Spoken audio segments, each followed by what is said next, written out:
गुणनखंड है बेटा, है ना। अब इसके बाद हमने पढ़ना है, इससे पहले हमने कौन सा चैप्टर पढ़ा था, घन व घन, है ना। तो बेटा अब इसके बाद 12वां चैप्टर है जो आपका सिलेबस के अनुसार है। 12वां चैप्टर है आपका गुणनखंड। गुणनखंड मतलब वही फैक्टराइजेशन जो आपने पहले भी किए हैं, लेकिन पहले हमने नंबर्स का फैक्टर किया था, करे थे हमने, पहले किए थे हमने। जैसे 216 को काटा, घनमूल निकाला, वर्गमूल निकाला, सब में फैक्टर करे आपने। लेकिन अब हम यहाँ पे जो पढ़ रहे हैं ये अलजेब्रा है, बीजगणित है। क्या है ये? बीजगणित वो होती है जहाँ पर आप चर अचर यूज करने लगते हैं, है ना। तो हमारे पास में हम बीजगणित पढ़ रहे हैं क्योंकि हमारे यहाँ पे X Y Z A B C D ये सब यूज होंगे नंबर के साथ साथ। बात समझ में आ गई। अब हम उसका गुणनखंड करेंगे, उससे रिलेटेड सारे क्वेश्चन पढ़ेंगे। बात समझ में आ गई। जैसे यहाँ पर क्या है आपके पास में, गुणनखंड का एक सिंपल सा वो है, गुणनखंड मतलब छोटे छोटे भागों में तोड़ना। बात समझ में आ गई आपको। अच्छा, और इसमें जो बताने लायक चीजें हैं, एक होता है सार्व गुणनखंड। क्या होता है? सार्व गुणनखंड। सार्व गुणनखंड का मतलब ये होता है कॉमन। सार्व गुणनखंड का मतलब क्या होता है? कॉमन। क्वेश्चन आएंगे तो मैं बताती रहूंगी क्या क्या चीजें होती हैं। लेकिन सबसे पहले हम यहाँ पे प्रयास कीजिए, पेज नंबर 155 पर, 155 पेज नंबर पर है। यहाँ पर देखिए प्रयास कीजिए, दिख रहा है आपको जी। यहाँ पर लिखा है प्रयास कीजिए और उससे क्या करना है, गुणनखंड करना है। क्या करने हैं? गुणनखंड। एक क्वेश्चन ले लेती हूँ, कोई सा भी ले लेते हैं, पहला वाला, जिसमें क्या करना है आपको, गुणनखंड कीजिए, गुणनखंड करो। बात समझ में आ गई। पहला तो वाली ले लें या कौन सा लूं, या थर्ड वाला ले लेती हूँ, कौन सा ले लूं? आपकी मर्जी, आप जो बोलो। यहाँ पर क्या है सवाल देखो, 40 PQ प्लस 35 कितना PQ R। ठीक है, हमें इसके गुणनखंड करने हैं। तो देखो इसका गुणनखंड कैसे करेंगे, इसमें कुछ वैसा खास नहीं करना, बस जो कॉमन वगैरह है उनको ले लेंगे, नहीं है तो कोई बात नहीं। ठीक है, कॉमन लेने के लिए क्या काम करना पड़ेगा आपको, जैसे 14 है यहाँ पर, कितना है 14। अगर ये नंबर दिखते हैं ना आपको यहाँ पर, जो ये यहाँ पर आपके पास नंबर होते हैं, पहले हम छोटे छोटे भाग में कर लेते तो आपको कॉमन लेने में आसानी रहेगी, वरना आप कंफ्यूज होंगे अभी। तो देखो 14 को मैं क्या लिख सकती हूँ, 2 गुणा, हाँ 2 गुणा 7, 2 से कटेगा और 7 से तो मैं इसको लिख सकती हूँ 2 गुणा 7 गुणा P गुणा Q। बोलो बात समझ में आ गई। ऐसे हम 35 को क्या लिख सकते हैं, 7 पंचे 35, हाँ या ना, तो 5 सत्ते 35 या 7 पंचे 35, जो भी आपको लिखना है। 35 को मैं ये लिख सकती हूँ, और यहाँ पर कितना हो गया, PQ R। बोलो बात समझ में आ गई। अब जरा आप इसमें और इसमें देखिए कि क्या कुछ ऐसा है जो कॉमन है, जो दोनों में है, 7 और P और Q। बोलो बात समझ में आ गई। 7 P Q मैंने गोल से पिछले लगाए हैं ताकि आपको समझ में आ जाए कि कौन से बाहर लाना है। ठीक है, तो यहाँ से एक तो 7 बाहर आ गया और एक क्या आ गया, PQ। और बचा क्या अंदर, यहाँ क्या बचा, 2 और कुछ बचा नहीं। और यहाँ क्या बचा आपके पास में, 5 R। बस ये हो गया आपका गुणनखंड। तो 7PQ, बस वही सेम चीज है, मैं आपसे थोड़ा सा ऐसे लिख लूं, 5 बस ये आपकी गुणनखंड। हाँ बोलो बात समझ में आ गई या नहीं आई, कोई दिक्कत है, कर लोगे। अगले देखें, ठीक है, कल कॉपी भी देखूंगी कितने सवाल करके लाओगे तुम। अगला सवाल देखो, यहाँ पर एक्सरसाइज कर लो, एक्सरसाइज कर लो 12.1 मिटा दो जी। 12 पॉइंट कितना है, कितना है यहाँ मिटा दो जल्दी लिखोगे तब बताती हूँ। .1 ठीक है। अब इसमें जो पहला क्वेश्चन दिया है आप पढ़ो, इसमें दिया है दिए हुए पदों में सार्व गुणनखंड ज्ञात कीजिए। सार्व गुणनखंड का मतलब वही कॉमन, क्या कॉमन, सार्व गुणनखंड का मतलब कॉमन। कौन सा क्वेश्चन बताऊं, पहले बता दूं, सेम वही जो मैंने अभी क्वेश्चन कराया वही क्वेश्चन है आपके पास में। यहाँ पर देखिए बेटे क्या है, 12x 36, इसमें कोई प्लस माइनस नहीं लगा हुआ नहीं, तो हम इसे अलग अलग लिखेंगे। पहले हम 12x लिखेंगे, 12x के छोटे टुकड़े करेंगे मतलब गुणनखंड करेंगे। तो आपको पता है 12 के गुणनखंड करने आते हैं आपको, 2 से काटोगे 6, 2 से काटोगे 3, 3 से काटोगे 1। सबको समझ में आ रहा। तो इसका मतलब मैं 12 को लिख सकती हूँ 2 गुणा 2 गुणा 3 और गुणा x। यहाँ तक समझ में आया, ठीक है। अब 36 है, यहाँ पर कितना है 36, तो 36 को भी मैं काट सकती हूँ। जब 36 को 2 से काटेंगे 18, 2 से काटोगे 9, 3 से 1। समझ में आ रहा? काटना आपको सबको बता रखा है। तो कितना आ गया देखो यहाँ पर 2 गुणा 2 3 गुणा 3। अब लिखो आप सार्व गुणनखंड। सार्व मतलब कॉमन, याद रखना। सार्व मतलब कॉमन, मतलब जो कॉमन है दोनों। उभयनिष्ठ गुणनखंड। हाँ, उभयनिष्ठ जिसे आप कहते हैं, उसी को यहाँ पर बोलते हैं सार्व गुणनखंड। क्या बोलते हैं? सार्व गुणनखंड। अब देखो इनमें क्या कॉमन है? इसमें देखो एक तो 2 कॉमन, दूसरा भी 2 और दूसरा भी 2, और तीसरा 3। और कोई कॉमन है? तो बस यही आपका आंसर। 2 दूनी 4, 12। ये आपका सार्व गुणनखंड है। बोलो, बात समझ में आ गई? मतलब जो दोनों में कॉमन हो। बात समझ में आ गई कि नहीं आई? एक आध क्वेश्चन और बताना है, कर लेंगे? कर लेंगे मैम। या बता दूं 8वां? 8 कर लेंगे, कर लोगे? नहीं, स्क्वायर वाला बता दीजिए। कौन सा स्क्वायर वाला? 8वां ही देख लो, है ना। 8वां क्वेश्चन क्या बोल रहे हैं यहाँ पर? आता है। आसान है, बहुत आसान है। कल अगर ये सवाल नहीं हुए बेटा तो अब सारा आसान और कठिन बताऊंगी आपको। इजी है, लेकिन ये है कि होने चाहिए। अगर आपने इसे टाल दिया ना तो फिर नहीं हो पाएगा। 6x² y²। देखो ये है आपका क्वेश्चन। इसमें आपको क्या निकालना है? सार्व गुणनखंड। चौक में लाए क्या इसको? ओरिजिन नीचे मॉनिटर मैम। कौन है मॉनिटर? ये मैम। चलो किस तरह भेजिए? एक मिनट मैं दो कल बताऊंगी। फिर कल से अगर यहाँ नहीं होगा ना फिर पिटाई शुरू होगी। यहाँ देखो जरा। मैं बहुत आलसी में भी है। अच्छा बस इतना देख रहे हैं आप? इधर समझ में आ गया सबको? अब पहले फिर हम क्या लिखेंगे? 3x² y की घात 3। जो जितनी बार है उतनी बार लिख लो तो ज्यादा आसान पड़ेगा। जैसे यहाँ पे 3 का तो 3 ही रहेगा, सबको दिख रहा है घर वालों को? और यहाँ कितना x कितनी बार है? 2 बार लिख लिया। y कितनी बार है? 3 बार लिख लो। यहाँ तक समझ में आया? अच्छा अब यहाँ पे कितना है बेटा? 10 x की घात 3 और y की घात 2। 10 को मैं क्या लिख सकती हूँ? 2 गुणा 5। और x कितनी बार लिखूंगी मैं? 3 बार। x कितनी बार? कल से अगर चौक नहीं हुई ना बेटा तब बताऊंगी तुम्हें मैं।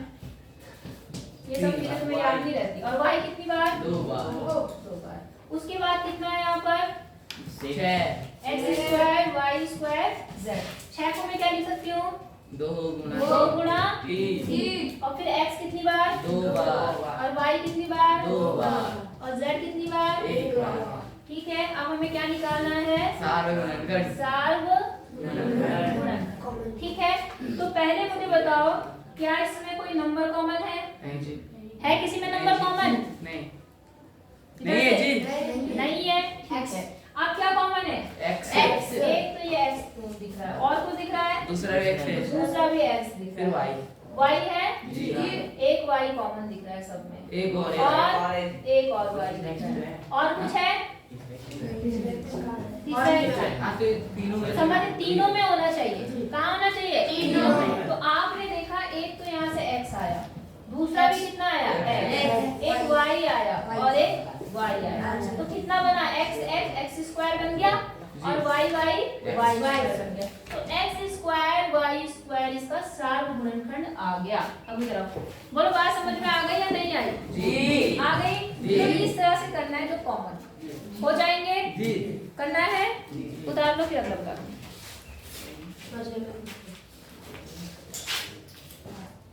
दूसरे वाले क्वेश्चन में क्या कर रहा है? निम्नलिखित व्यंजकों के गुणनखंड ज्ञात कीजिए। सेम टू सेम वही सवाल जो आपने प्रयास कीजिए में किया है। जी ठीक है, फिर भी बताओ कौन सा बताना है? मैं पहला बताऊं? पक्का? ये 3 वाले ले लो कोई। 2 वाले तो आपको समझ में आ गया। 3 वाले बता दो जी। हैं? 8 बता दूं? जी 8 वाले देख लो, थोड़ा बड़ा देख लो, क्लास वाला हटो ना यार आगे से। यहाँ पे कितना है? 4 a की घात कितनी है? 2 प्लस 4ab और माइनस 4c। अब देखना बेटा वही चीज करनी है, गुणनखंड करना है। 3 है तो तीनों में कॉमन लेंगे। 3 में क्या करेंगे? तीनों में कॉमन। बात समझ में आ गई आपको? तो ठीक है, सिंपल सी बात है। यहाँ गुणनखंड करने के लिए मैं इसलिए नहीं कर रही हूँ, चलो कर ही लेती हूँ। 2 गुणा 2 और a कितनी बार लिखूं? 2 प्लस 2 गुणा 2 फिर a गुणा b फिर माइनस 2 गुणा 2 2 C A। C गुणा A। A। अब देखो तीनों में ऐसा क्या है जो कॉमन है? दो दो दो एक A दो B सब में है, फिर दो दो भी है ना, फिर A। तो 2 गुणा दो आई A बात A समझ B में? A एक गुणा और क्या है तीनों A, में? A। एक ही में। अब जो बचा उन्हें अंदर लिख दो, तो ये तो बाहर चले गए और ये भी चला गया, क्या बचा? A और चिन्ह? माइनस चिन्ह नहीं बचा, बचा जी। हाँ या ना? देखो हमने माइनस चिन्ह बाहर नहीं गया, माइनस चिन्ह कॉमन नहीं गया, तो चिन्ह भी तो रहेगा। यहाँ कितना हो गया? माइनस का प्लस फिर प्लस B। यहाँ पर b, क्योंकि ये सारे कहाँ चले गए? बाहर। फिर माइनस ये और ये तो चला गया, क्या बचा? c। बस ये आपका आंसर आ गया। बोलो बात समझ में आ गई कि नहीं आई? आ गई। आप चाहो तो इसको थोड़ा सही क्रम में भी लिख सकते हो, 2 दूनी 4 a और प्लस वाले को पहले लिख सकते हो b minus a minus c, या माइनस चिन्ह कॉमन भी ले सकते हो। बोलो बात समझ में आ गई आपको? और कोई बताना इसमें से? दूसरे में और कोई जो आपको लगता है? देखो जरा बताओ मुझे, जल्दी देख के बताओ जो आपको लगता है कि नहीं कर पाएंगे आप। मैम पांचवा जी पांचवा आसान है, देख लो। नौवा बताओ, पांचवा बताओ। 9 का मैम 5 समझ में आएगा। अरे सब सिंपल है, आप कहाँ जब शुरू करोगे ना तो आपको सब आसान लगेंगे, ठीक है? आगे देखो हम समझ में x square y z x y square z और plus x y z square, simple. आप देखो जरा ध्यान से, चाहे आप डायरेक्ट भी ले सकते हो, अगर आपको डायरेक्ट आता है आप डायरेक्ट भी ले सकते हो, ठीक है? कॉमन। अगर डायरेक्ट नहीं आता तब ऐसे करना छोटा। जैसे यहाँ पे कितना हो गया? x कितनी बार लिखूंगी मैं? 2 y z। आप डायरेक्ट ले सकते हैं, ऐसा मत सोचना कि मैम इतना लंबा करी। कुछ बच्चे ऐसा सोच सकते हैं जिनको आता है कॉमन लेना, जिनको नहीं आता वो ऐसे ही करेंगे। बात समझ में आ गई? Z दो बार है। z 2 बार है, नहीं y is 2 bar, x plus y plus sorry plus नहीं इनटू z। आई बात समझ में? अब देखो कि कौन सी चीज तीनों में है? X Y Z। एक x है कि 2 x है? एक ही में एक। और क्या है दोनों एक सब में? एक y से एक y है सब में, और और एक z। एक z। बोलो बात समझ में आ गई? अब x y z बाहर आ गया, x y z क्या बचा यहाँ पर? x प्लस यहाँ x y z चला गया बाहर, क्या बचा? Y। y। यहाँ से x y z चला गया, क्या बचा? z। बस क्या नहीं आई बात समझ में? पक्का हो जाएगा? उतारना है? उतारो, फिर अगला बताती हूँ मैं। आदित्य क्वेश्चन नंबर 3 जो है इसमें भी गुणनखंड करना है, लेकिन फर्क क्या है वो ध्यान से समझना। अभी तक आपने जो गुणनखंड किए उसमें कितने पद होते थे? या तो 2 पद होते थे या 3 पद, ठीक है? आप इन क्वेश्चंस में देखेंगे कि सब में 4 पद। कितने पद है? 4 दिख रहा है? तो इसमें एक साथ कॉमन नहीं लेना है, इसमें 2 में कॉमन लेना है। कितने में लेना है? 2। जहाँ पे भी 4 पद दिखेंगे वहां पर आप 2 में कॉमन लीजिए अलग अलग, ठीक है? अब जैसे कौन सा क्वेश्चन जो आप बता दो जो आपको लग रहा है कि थोड़ा सा भी ऐसा है।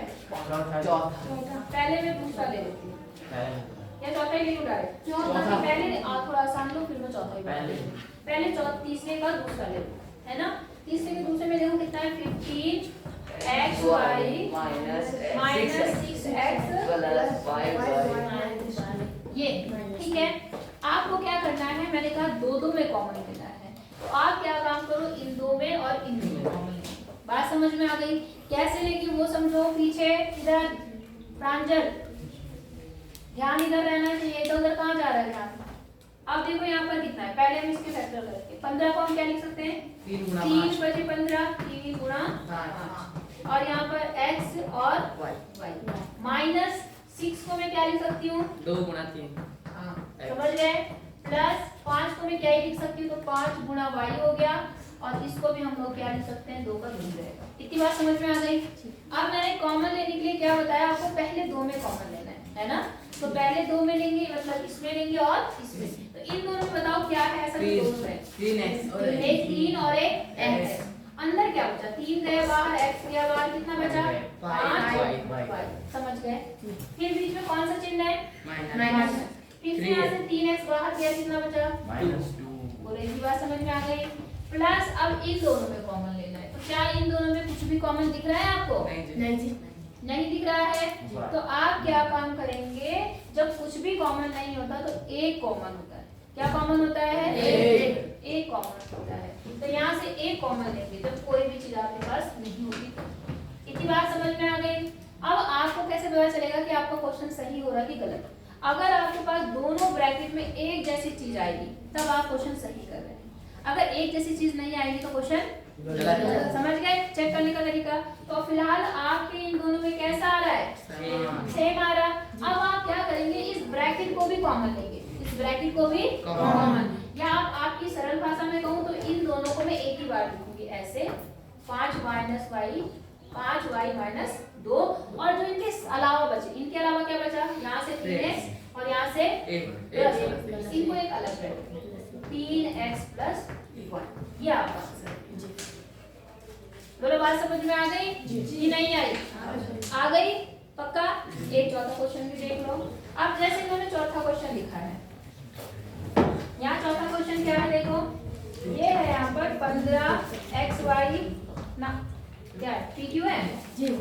15 PQ प्लस 15 प्लस 9Q और प्लस 25 क्या P, ये है ना।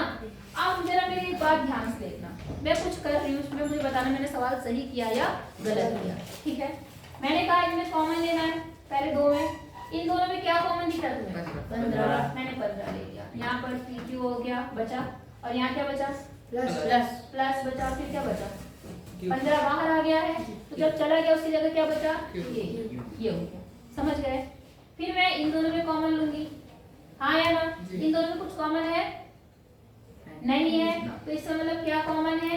ए। 9Q प्लस 25 और P। अब मुझे बताओ क्या मेरा सवाल सही हो रहा है कि नहीं हो रहा? नहीं हो रहा ना? कैसे पता चला? इसी चीज को मैं बताना चाह रही थी आपको। इसका मतलब हमने अभी कुछ कमी इसमें करी है। अब वो कमी क्या है, बस उस चीज को ध्यान देना। यहाँ पे पहले थोड़ा सा जुगाड़ लगा लेना। आप पहले समझ जाओ कि यहाँ पर PQ है और यहाँ बिना PQ के है, तो एक तरफ तो PQ आएगा, एक तरफ बिना PQ का आएगा, और इसमें एक जगह P है, यहाँ पर Q है, हाँ या ना? तो आप क्या काम करेंगे, इसको इनमें से किसी के साथ लेंगे और इनमें से कोई एक इसको दे देंगे जो आपको अच्छा लगे। ऐसा नहीं कि कोई मतलब कोई हो जाएगा। मेरी बात समझ में आ रही है? मेरे कहने का क्या मतलब है? ये तो हमारा गलत तरीका था, मैंने सिर्फ इसे किस लिए किया?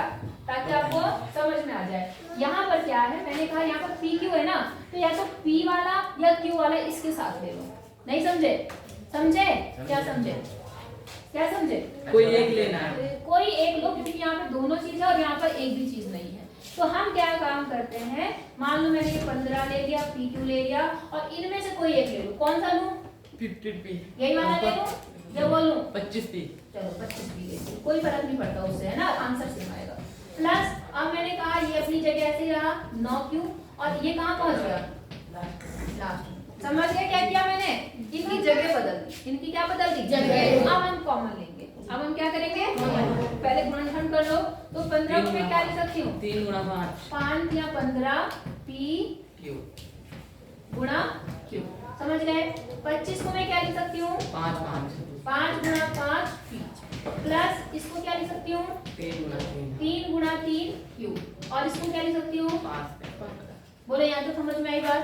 अब इसमें कॉमन ले लेना। इसमें क्या कॉमन है दोनों में? 5 और P। अंदर क्या बचा? 3 और Q। एक साथ बोला करो, 3 Q बचा। अब यहाँ से 5 और P बाहर चला गया, क्या बचा? 5। समझ गए? नहीं समझे? अब यहाँ पर देखो इन दोनों में क्या कॉमन है? 3 कॉमन ले लिया। अंदर क्या बचा? ये बाहर चला गया, 3 Q बचा, और प्लस यहाँ क्या बचा?